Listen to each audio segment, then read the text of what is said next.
Hi everybody, welcome to the video. Don't be at the mercy of your emotions. One of the challenges I see, especially so much in society today, so much politics, so much stuff with health, is that we all get really worked up. We get triggered, or we go out of our body and we get numb and disconnected when people start talking about things that are a little bit different than what we believe. Whether it be about vaccinations, oops, I said the naughty word.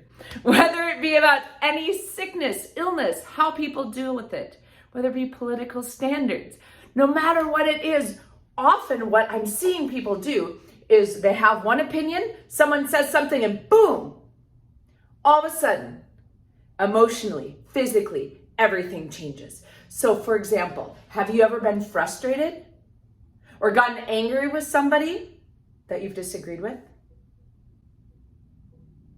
So that's why it's so important to first start identifying the emotion. What do you feel when somebody says something that differs from what you believe? What do you feel? Is it anger?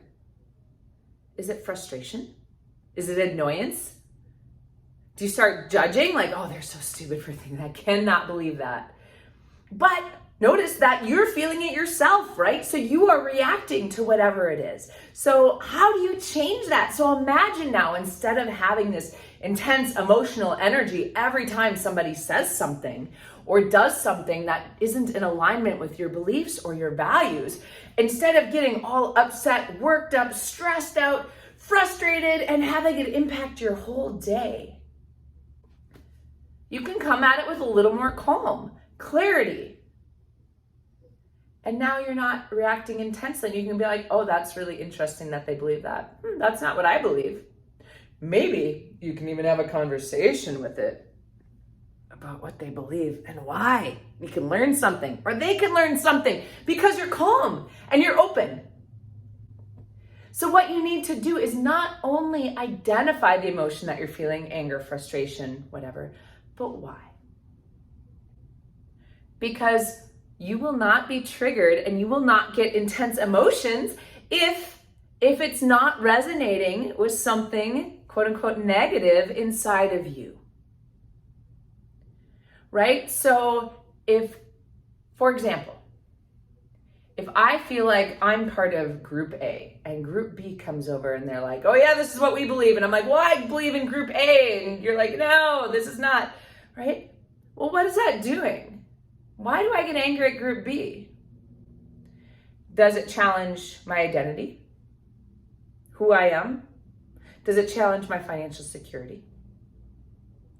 Does it challenge actually the way my brain works? When I was in a class, a leadership class, with the Blandin Institute Foundation up in Minnesota, one of the things we did is we looked at our Myers-Briggs results, and they put us into groups based upon our Myers-Briggs results and had us solve a problem, an ethical and moral problem. And what we realized is, based upon where we were in those groups, that's the decision we came up with. So some people were like, fire that person right away. And other people were like, no, let's come at it with empathy and compassion. And I happen to be in the middle group that's like, let's have empathy and compassion, find out what's going on. And then if that doesn't work, we'll obviously need to terminate the relationship.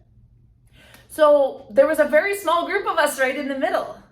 And I'm not saying that makes me better or worse or anything. What I'm saying is, we weren't triggered of like, oh my God, if the organization falls down, it's my fault. Or, oh my gosh, I have to save the whole world and really be compassionate and empathetic for people. We want both things. We want all of this because everyone is just doing the best they can with the information they have.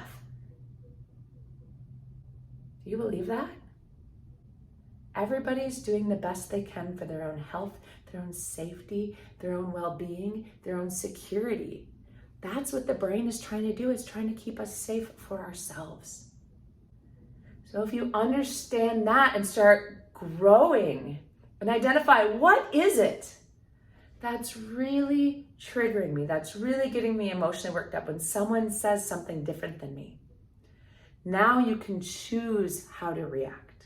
You can heal that deeper part of yourself, whether it be through tapping, through journaling, through therapy, through somatic body work, through craniosacral, through whatever it is for you.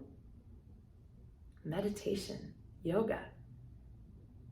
forgiveness, prayer, any of those things. You can let it go and have calm, clarity. Now, wouldn't that be great to actually move through your day without getting so emotionally triggered and having less stress in your body, just allowing that to move? So when things actually are stressful and demand a lot of energy and attention, you have the resources instead of having a depleted immune system because everything's so struggling all the time.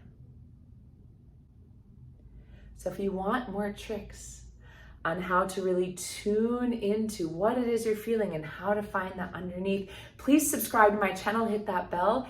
Thank you so much for watching, and look for my upcoming video on how to move more clearly through your emotions as well. Have a lovely day.